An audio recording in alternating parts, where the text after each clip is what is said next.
আসসালামু আলাইকুম গাইস, কি অবস্থা সবার? কেমন আছো সবাই? আশা করছি সবাই অনেক ভালো আছে অ্যান্ড আল্লাহর রহমতে আমি অনেক ভালো আছি। তো আজকের ভিডিওতে আমরা দেখব কিভাবে ফটো এডিট করতে হয় এক ক্লিকে ফটো এডিট করার জন্য সর্বপ্রথম প্লে স্টোরটি ওপেন করে নেবেন। ওপেন করার পরে সার্চ বারে সার্চ করবেন 3D LUT। দেখেন, এটা সার্চ করবেন, আমি স্ক্রিনে দিয়ে দেবো। সার্চ করার পরে এরকম একটি ইন্টারফেস আসবে। এই যে লোগোটা দেখে, এই লোগো দেখে কিন্তু আপনারা ডাউনলোড করবেন। যেহেতু আমার ডাউনলোড করা আছে, তো ওপেন করে দিলাম।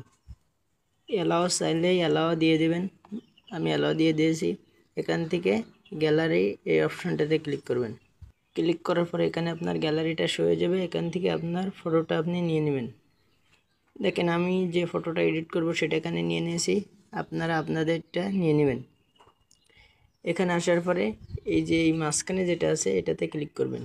এটাতে ক্লিক করার পরে এখান থেকে এই যে টপ পোস্ট যে অপশানটা আছে এটাতে ক্লিক করবেন।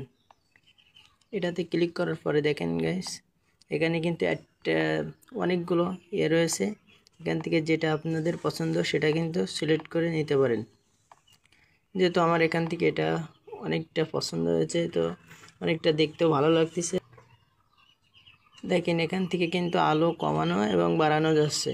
তো এরকম করে কিন্তু আপনারা এক ক্লিকে ভিডিওটা এডিট করতে পারেন। এখন ফটোটা গ্যালারিতে নিয়ে যাবেন কিভাবে? গ্যালারিতে নিয়ে যাওয়ার আগে যারা এখনও চ্যানেলটি সাবস্ক্রাইব করনি এক্ষুনি সাবস্ক্রাইব করে, আর যারা লাইক এখনও দেওনি তারা এক্ষুনি লাইক দিয়ে দাও। তো এখানে টিকমার্কে ক্লিক করবেন ডাউনলোড করার জন্য। এখান থেকে এই যে সেভ অপশানটিতে ক্লিক করে দিবে। এটা কিন্তু গ্যালারিতে ডাউনলোড হয়ে গেছে। তো এই ছিল আজকের ভিডিওটা একটু ভালো লাগলে চ্যানেলটি সাবস্ক্রাইব করতে ভুলবেন না। তো এখানে কিন্তু আপনার ইন্টারনেট ছাড়া